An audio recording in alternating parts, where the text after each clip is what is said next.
Well, welcome back after that short break. We're very pleased to welcome our next speaker. Being from working in Cambridge, I'm delighted that we're welcoming Nia Roberts from the other place, from Oxford. She's an outreach librarian and information specialist at the Bodleian Healthcare Libraries. She's in Oxford. She collaborates with researchers in primary care and population health on a range of systematic reviews, evidence syntheses and rapid reviews, and she also teaches information skills for systematic reviews within master's programmes within the University of Oxford.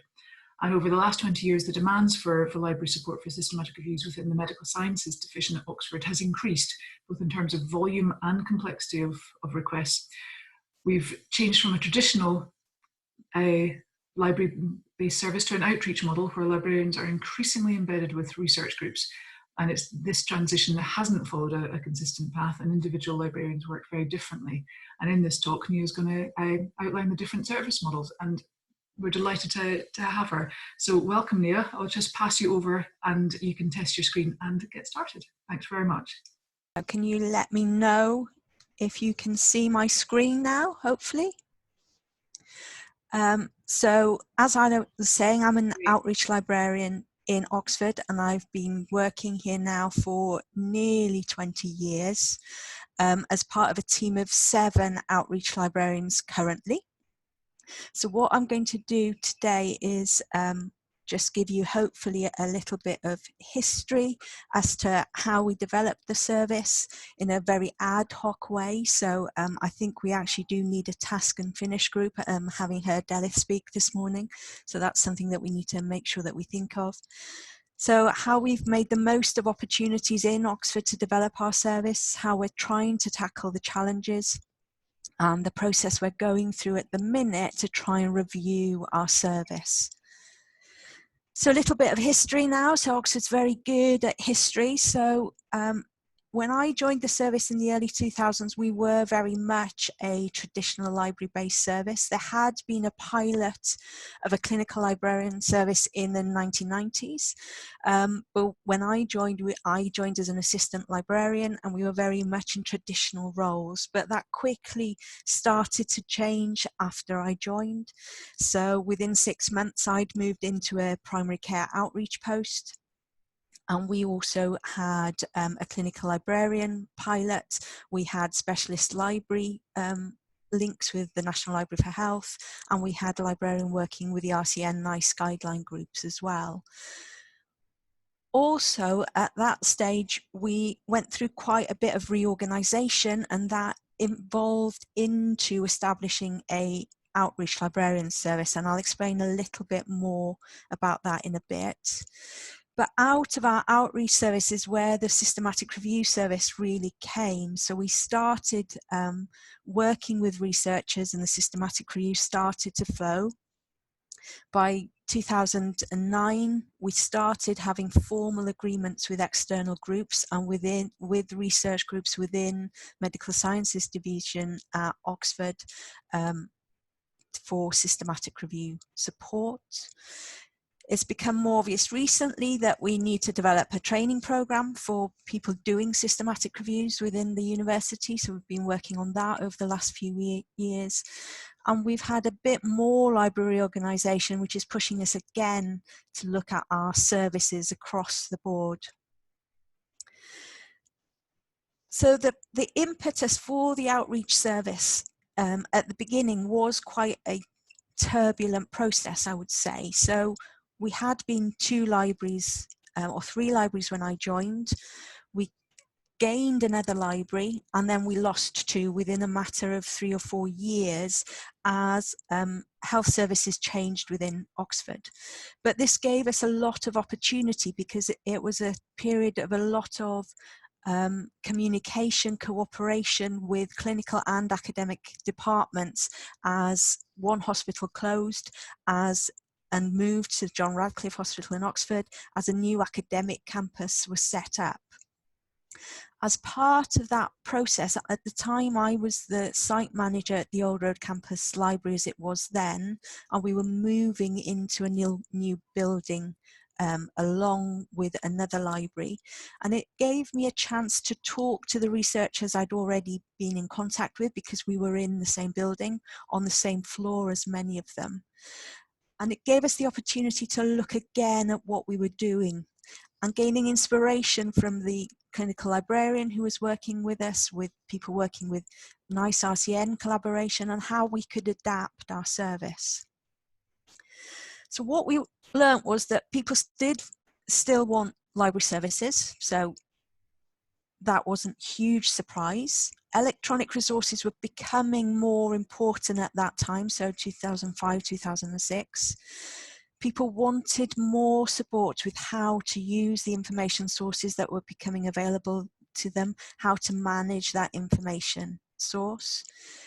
Academics and clinical staff who had worked in the smaller hospitals, in the smaller research units, still wanted strong links with their librarian. They didn't want to just be amalgamated into a bigger service. And it became obvious during that series of interviews that a lot of people were now working on systematic reviews, and that there was a gap there where we could increase our support for systematic reviews. And we became aware as library staff that there was the opportunity for us to develop skills and change what we were doing. So our outreach service was the outcome, and that really started to take off in 2007. So we did have a plan on how it would develop, and we were going to offer it to both academic and clinical departments. And that's one of the reasons that it's called an outreach service and not a clinical librarian service, because we weren't just looking at the research community. So even though I've said that there was a strategic plan as to how we were going to approach it, what resulted was quite different, because it did depend on both the personality of the librarian making links with departments, and it also depended on the personality of the departments they were linking with. So all the what used to be site librarians or outreach librarians were given an allocated number of departments that they were to make contact with, and they were to be the named contact for that department. So depending on whether it's academic or clinical, you can see that services developed quite differently. We are a say yes service. Some of us have that personality. I'm always saying yes and then thinking about what I'm going to do to achieve that, whereas some of my colleagues are a little bit more cautious and more careful and think about how they're going to tackle something before they say yes. But we are a responsive library service. We want to serve our readers, which meant that it did develop in quite an ad hoc way. So we didn't, as outreach librarians, develop along the same pathway doing the same thing. And some of us felt a little bit more tension than others with our traditional library service, and that tension I'll come to talk about in more detail later.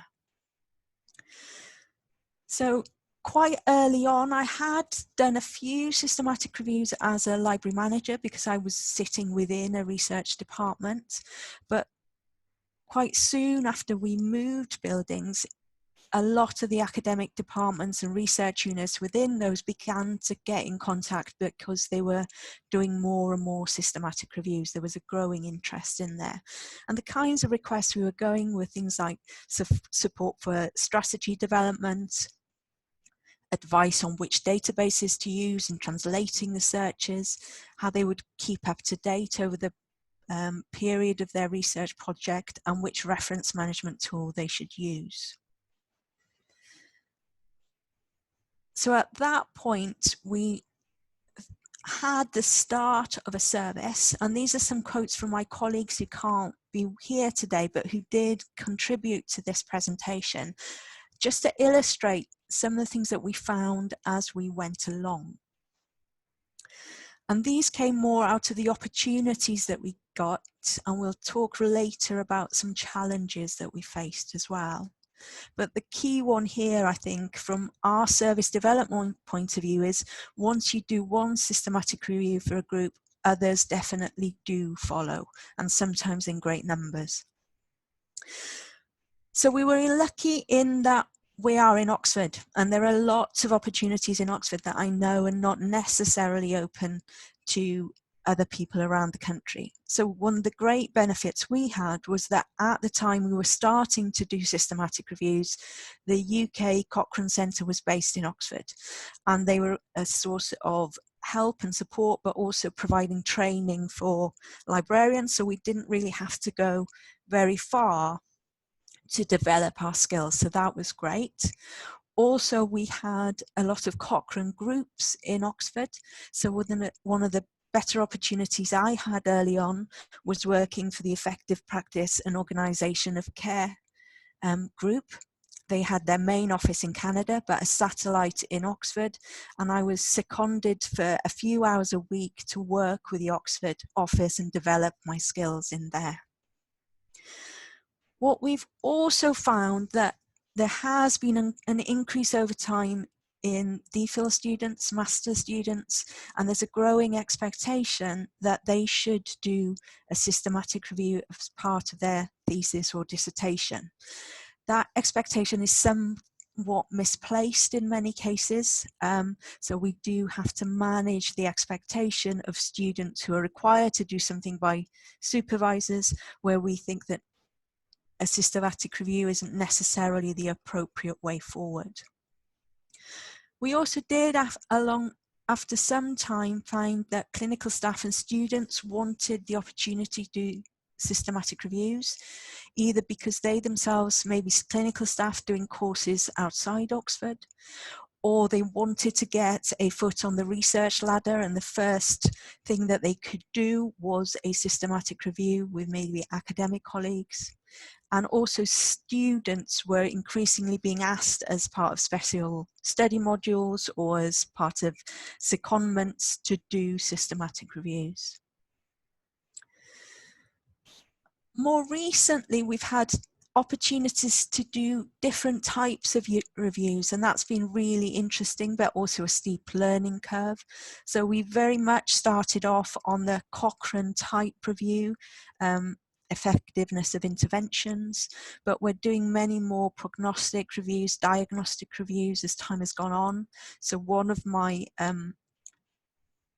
jobs that I do as part of my role is that I work quite closely with a diagnostics research group in Oxford, and I am counted as part of the team and paid as part of the team for that work. So I do a fair few diagnostic reviews.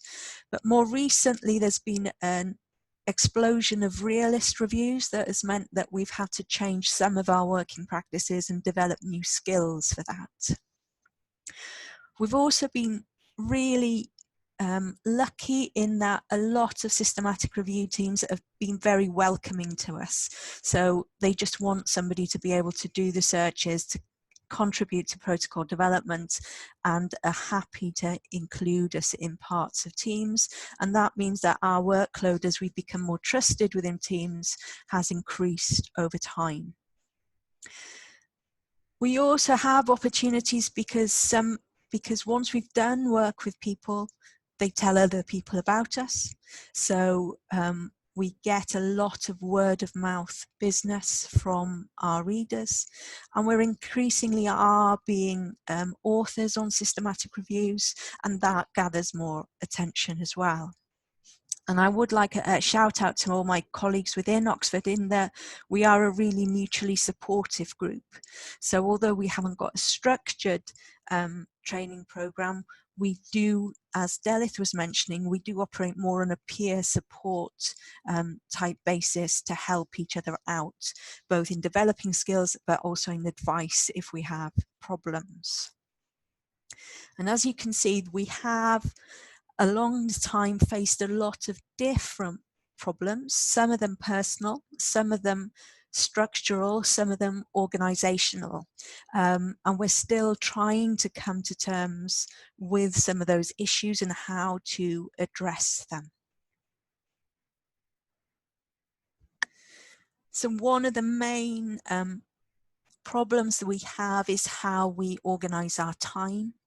So there's an increasing demand both for us to be involved in the whole systematic review process by certain research groups, but also a demand for consultations with MSc and DPhil students, for organised training on systematic review, so we need to manage that. There's also greater complexity in the reviews that we're now doing, and that means more time spent on things, both in terms of designing strategies, getting to grips with what is needed, but also getting to grips with new methodologies. We also seem to be a point of pastoral support and the port of call for any kind of question related to systematic reviews, whether it's sorting issues out with supervisors, giving advice on screening, giving advice on risk of bias tools, referring people to statistical help, even to proofreading.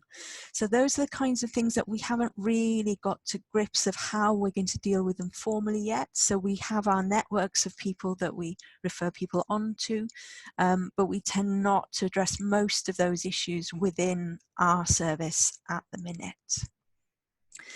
And as I say, with the diversity of reviews that we're doing, we do need to be more and more aware of developing methods, developing methodologies. So keeping up to date with that is quite time consuming, particularly at the minute. There seems to be a lot of activity in, methodologically at the moment.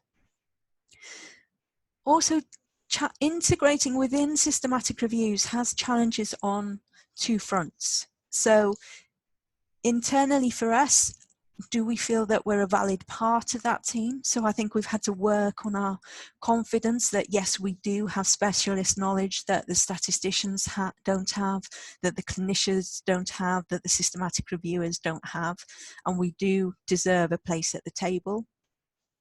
But also as we get more integrated with the systematic review team, we get a bit more distance from the core library service. So we're less and less help to our library colleagues who are manning the desks, manning general inquiries into the service.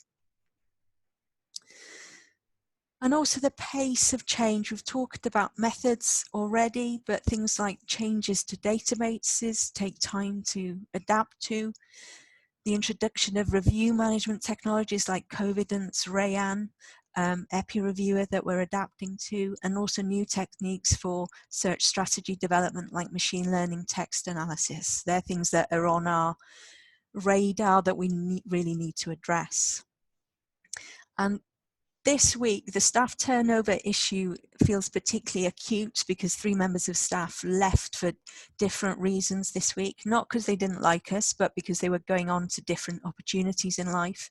But that means that there is then greater demand for us to switch from supporting systematic reviews to switching to supporting core library services.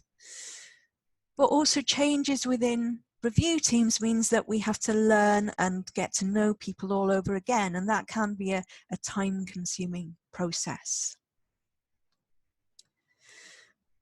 I've already mentioned our traditional library services already, but we are part of the greater Bodleian Libraries, which includes the historical libraries in Oxford. And there are priorities from within the broader library community that do mean that we maybe at times don't have the time we would like to devote to our systematic review service. So the rota is the bane of many of our lives on a very day-to-day practical level, but also competing needs to support people with open access, the REF, research data management and citation analysis means that we have to try and prioritize where we spend our time. I think Delith also mentioned this, and it's something that we haven't come to terms with completely yet, is how we make sure that we have a consistent service. How do we make sure we're providing the same service across the board to our systematic reviewers? How do we make sure our skills are at the same level? So we came to an understanding that actually we did need to review the service, both in terms of resolve some of the tensions, to improve some of our working practices, but also to make sure that we are serving the right people in the right way. So there's an impetus about 3 or 4 years ago from many different areas. So we realized that we weren't dealing strategically enough with some of the challenges that we were coming across. There was yet more library reorganisation because of reorganisation in the health services in Oxford. Our academic departments are growing. We've got more postgraduate students. We need to align with priorities within different areas. So within the university, but also within the NHS, both locally, regionally, and nationally. So what did we do? So some of it was ad hoc, some of it was more structured. So we continued communication between the library and the academic and clinical departments. So some of it was at a strategic level, so head of department to head of department. So our library managers going out to see what people wanted on a broader level. But it also worked on the outreach librarian level within their research networks to see what the people they were working with wanted. Also, one of our colleagues, Ellie, who is on the call today, so you can direct questions towards Ellie about this next bit if you would like. So she was seconded to do a research project over about 6 months. Some of it involved desk research, so seeing what's happening elsewhere, what other services had published on models for services within academic health libraries, within systematic review services.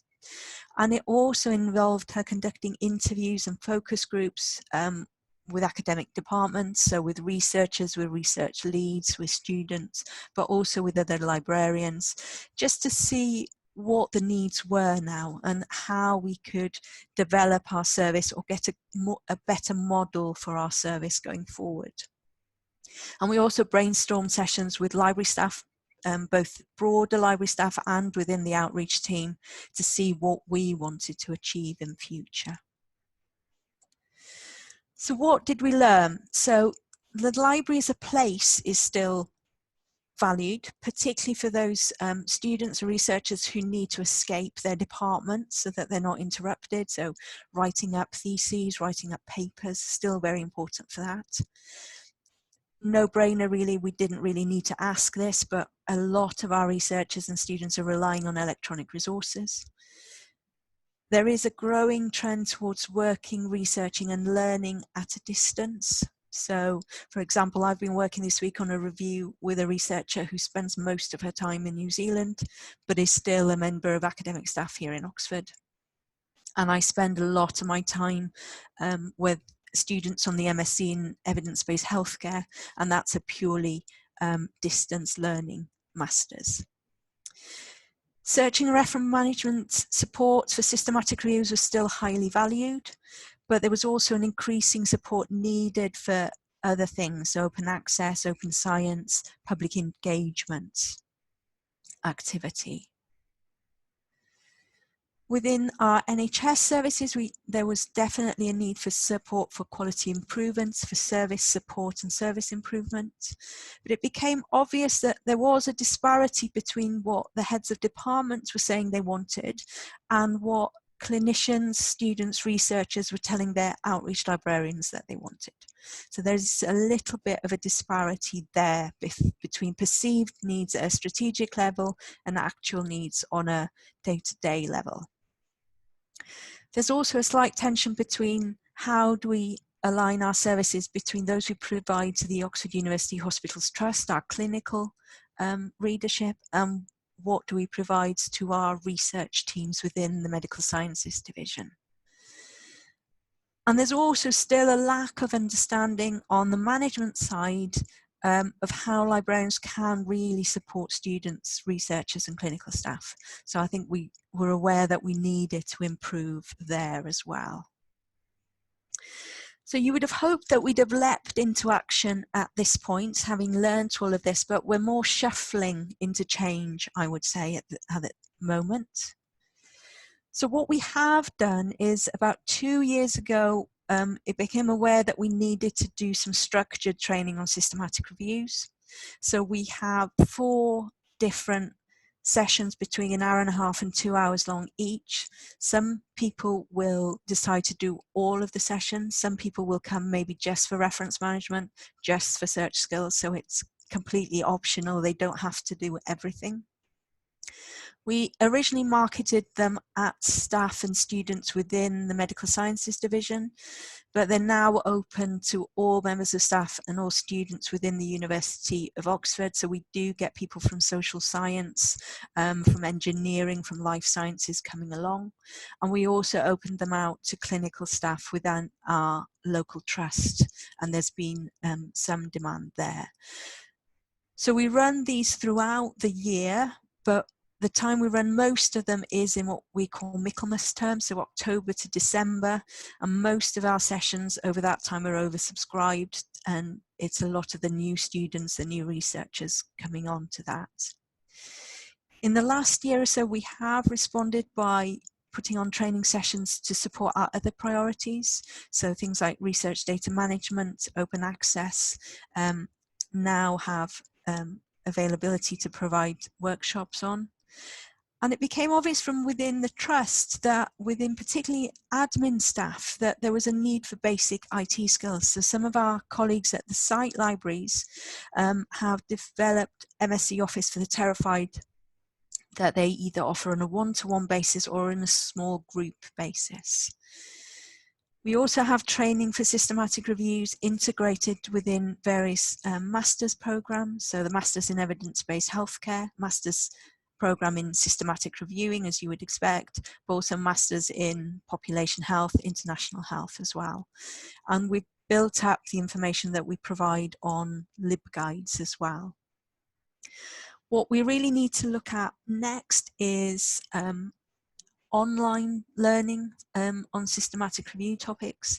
So we have a couple of master's programs coming on stream next year, so next academic year in October, and they're going to be purely online courses. So some of our distance learning courses at the moment do have Oxford Teaching Weeks, a week per module, but these new programs are going to be purely online.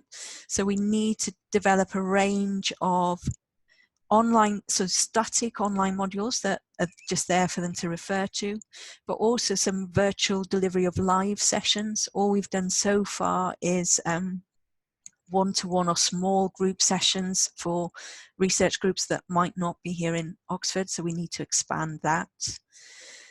We need to think about, considering the amount of queries we get about review management software, do we need to do a what's the difference kind session on review management software? We already do one within the university on reference management software, so it's sort of taster so people can see the difference between EndNote, Mendeley, Zotero. So we might consider doing something similar for comparing coevidence with Rayan, Colander, for example. And we also need to improve the support we give our NHS staff, so thinking a bit more creatively about how we can deliver training to them at a time when their time is short, there's pressure on what they need to do, but they often want to come out of their clinical environment to do training, because otherwise they don't get to do anything. We have also made some progress on skill developments for our staff, so that there has been a training audit, so we know what we need skills in. We've started experience sharing meetings on a semi-regular basis. We're trying to do them every month. So some things that we've already done is we had a run through of the press checklist, so that we could then start off trying to peer review each other's searches. We've also had a quick sharing meeting on review management software, so sharing what we know, sharing what training we would like. And we've also had a look at a couple of articles and how that can inform how we go forward. We're trying to be a little bit more organised about how we share new research about systematic reviews and service development. So a couple of us keep a close eye on what comes new out of specific journals, and we also learn from colleagues, many of whom who are on the call today, looking at their Twitter feeds and picking up early releases of information there. But what we still need to do, so we've got something called digital shift money within the university that is intended to improve digital skills for librarians. And one of the things that we've highlighted is need for more training on review management software, advanced training on citation analysis beyond what we can already do via Scopus or Web of Science. And we have had one training session on text analysis, but we probably need to look at that again. We had hoped to do that in the next few months, but it's probably going to be towards the end of the year now. We also need to look at upskilling some of our outreach librarians, because we've developed by slightly different models. So most of my readers are within research units. So I spend probably at least 50% of my time on work to support evidence synthesis.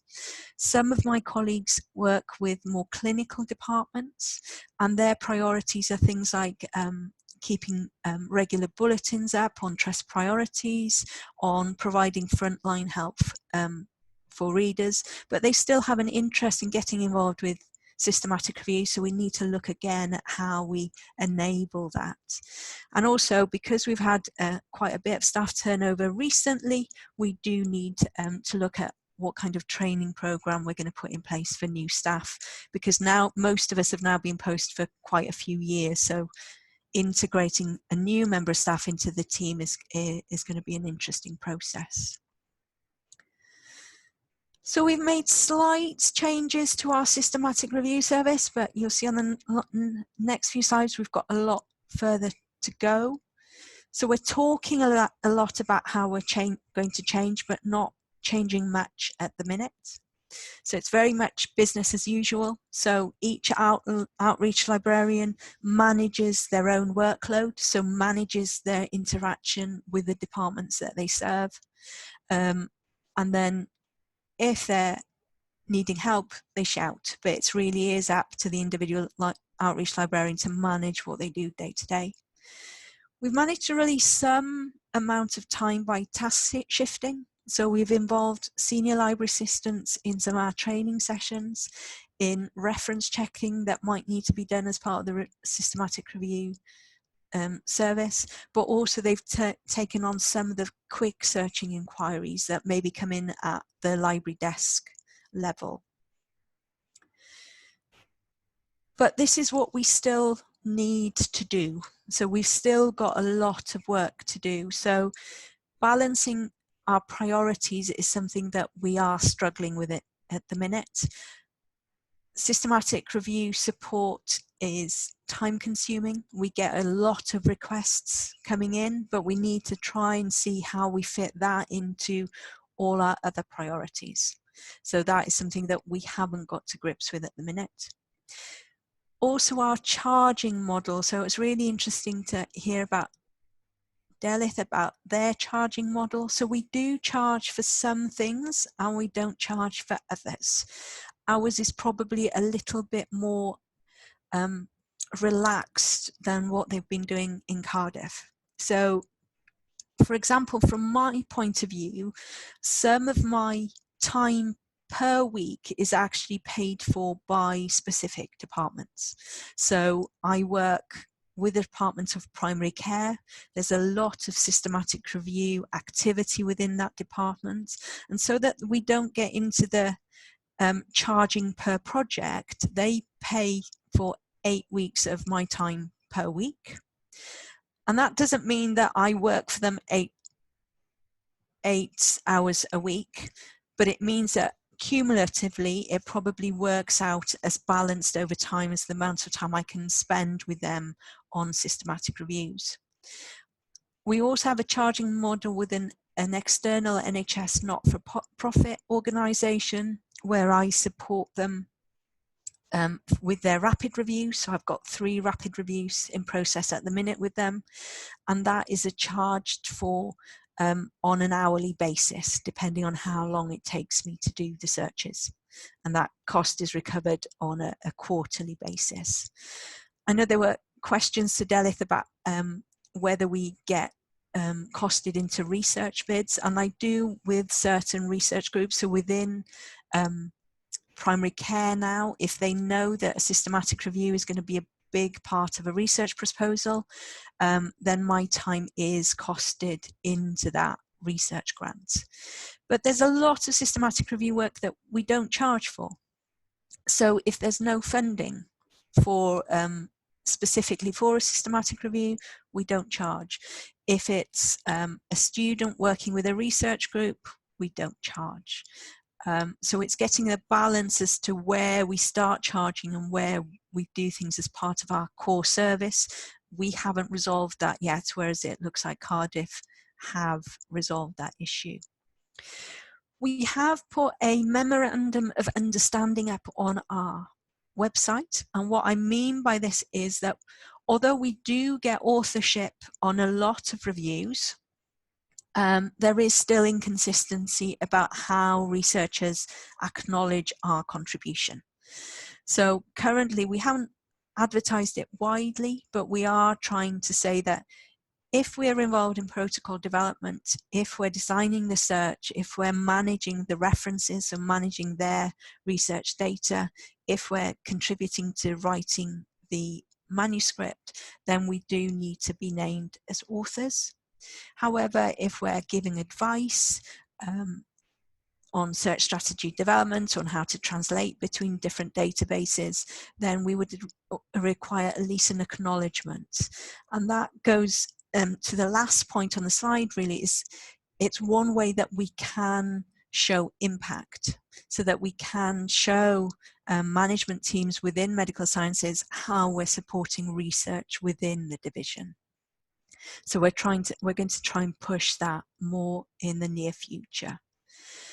I think Delis talked about this as well, about consistency of how we do our searches, how we save them, how we record what we did, how we save the results. And we've started the process on getting a set of common standards as to how we do this, so that if somebody does fall ill, then somebody can step in and take over. We've talked about peer reviewing, and we've done a couple of peer reviews of each other's search strategies, which I certainly found very useful, because it makes you think about the question in a different way. And we did use the press checklist for ours. I need to wrap up shortly, but we haven't decided how we're going to scale that up on a service level. Because obviously we're involved in, so at the minute I've got about 6 different searches for systematic reviews that I'm working on at different stages. So scaling up peer review as part of that process is a little challenging. We also do need to work more on our skill development, standardizing what we do, what we can do. So we've started, but need to work harder on that. And we really are falling short on the evaluation and demonstrating impact. So we need to be better at evaluating what we're doing, and we need to be better at communicating to the wider world what we're doing. And just to sign off with a couple of positive quotes, I hope. So I think Ellie's quote here reflects all of the outreach librarians. We do really enjoy systematic review work. We do find it satisfying because there is a definite output at the end, and we get to deal mostly with very nice research students, research staff as part of our work. But also increasingly over the last 2 weeks, as I've been involved in rapid reviews for COVID-19 with the Centre for Evidence-Based Medicine, what we're contributing to does have social value as well, because it is aimed as improving the community as a whole. So I think we need to keep both those things in mind as we go forward with reviewing our services and planning how we're going to develop this in future. So I'll stop sharing my screen now and transfer back to Isla so that she can ask any questions. Fantastic, Nia. Thank you so much. It was super comprehensive and really gave an insight into how Oxford is working, which, given that I'm in Cambridge, all the better. So much appreciated that. Really, really. So So many questions, so many questions. So hopefully I reflect all of them as I work through. Ruth up in Edinburgh was wondering, is there variation in demand from different departments now that librarians are named as a specific named contact? Is that how's that working out? Yeah, so I think as we as librarians became known by individual groups, the demand then increased. So what we found was at the beginning, we were selling different things to different departments. So I was going out mainly to talk to research departments. So systematic review support was something that I was selling quite strongly. Whereas some of my colleagues who were going out to clinical departments were probably selling support for patient care, for service development a bit more strongly at the beginning. But the demand for systematic reviews, even from those groups, has increased and is continuing to increase, I would say. And now we're also, because non-medical sciences departments become aware of what we're doing and how we're contributing to systematic reviews, we are also getting approaches from social sciences, from life sciences, for support with those systematic reviews. So we're involved with negotiating, if you like, with our colleagues in social sciences as to whether they want to take them on, or whether, if they're not confident at the minute, whether we buddy up or whether we take those on from the start off. And that's something we haven't entirely resolved yet. I'm sure demand, and it's a movable feast. Yeah. There was quite a range of questions around expectations of students to be doing systematic reviews as part of MPhils or top masters, and whether there was any training for the supervisors to say you can't expect them to do a systematic review in the time frame, and so all of those sorts of things. Yeah. So that was a whole range of questions around expectations of students. If only. I mean, so for MPhils and DPhils, they're practically compelled to do them. So supervisors will say, in your first chapter, we need you to be doing a systematic review. So not just using systematic principles? No, they need to be doing a systematic review, and it needs to be the first publication as part of their publication planning program for their DPhil. So right at the beginning, they're thinking about how many publications am I going to get out my DPhil? What is my first one going to be? And the systematic review that forms the first chapter is often targeted as their first publication. So I think, and Ellie might want to join in on the chat forum with this, but we do, when we see students for one-to-one consultations or when they come to our training sessions with questions, I think we're feeling more confident now to back to say, well, actually, is a systematic review what you need to do? So we always say, look what systematic reviews are already out there. Do you need to be doing one? And sometimes we're successful and sometimes we're not. And then we have to help them do the best that they can. But I certainly have had a couple of comments with readers saying, yes, I didn't think I needed to do a systematic review. I can now go back to my supervisor a bit more confidently and say, look, there are systematic reviews in this area, or my question is so new that there's not enough research out there.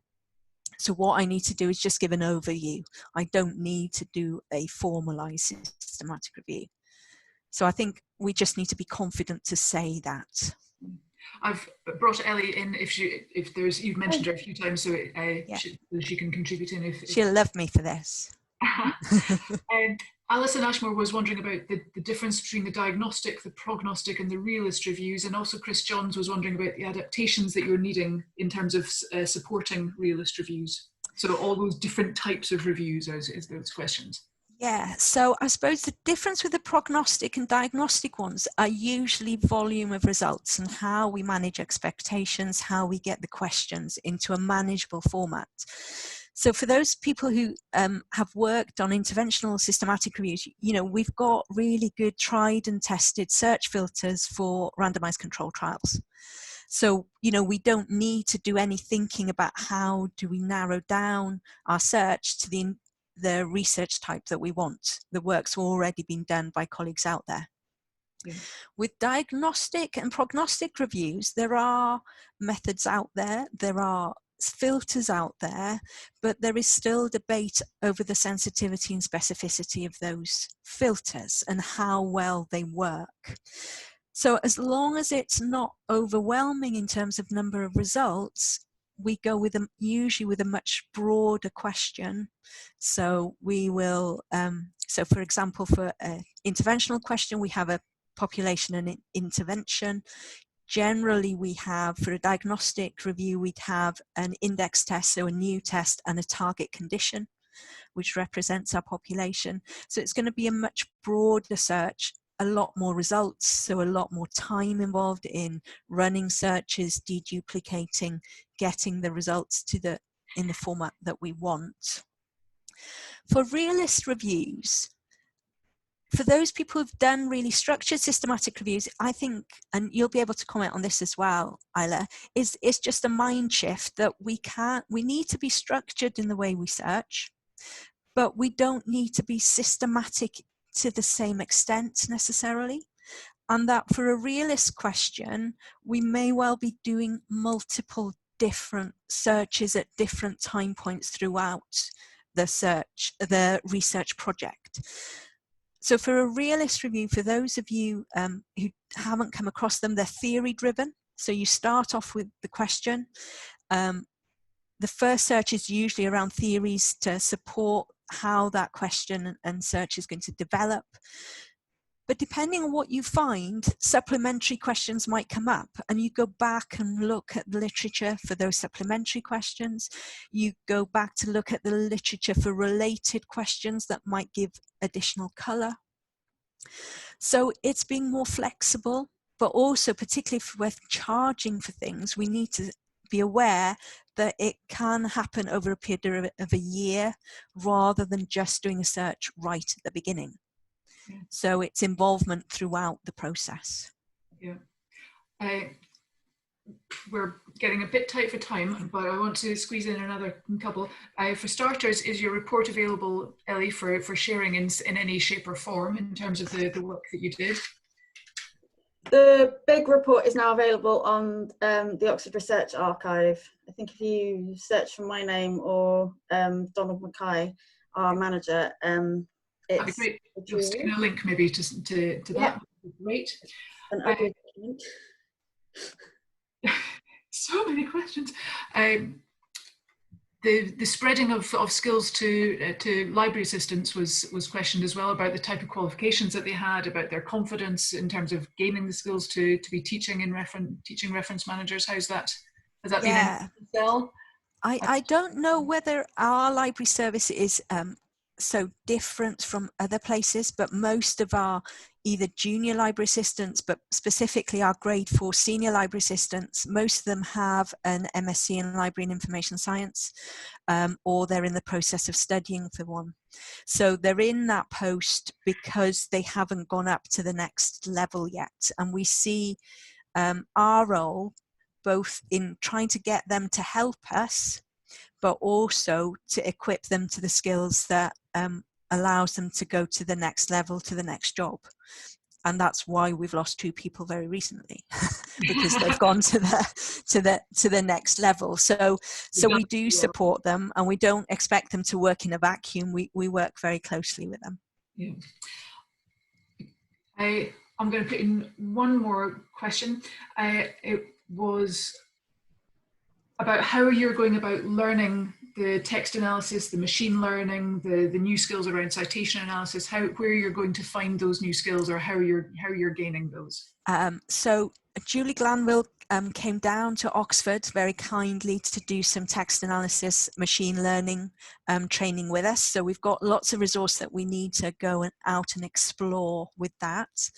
We're also, because the team at York are developing so many good courses in this field, and I think one of them is going to be offered at the forum later in the year, potentially.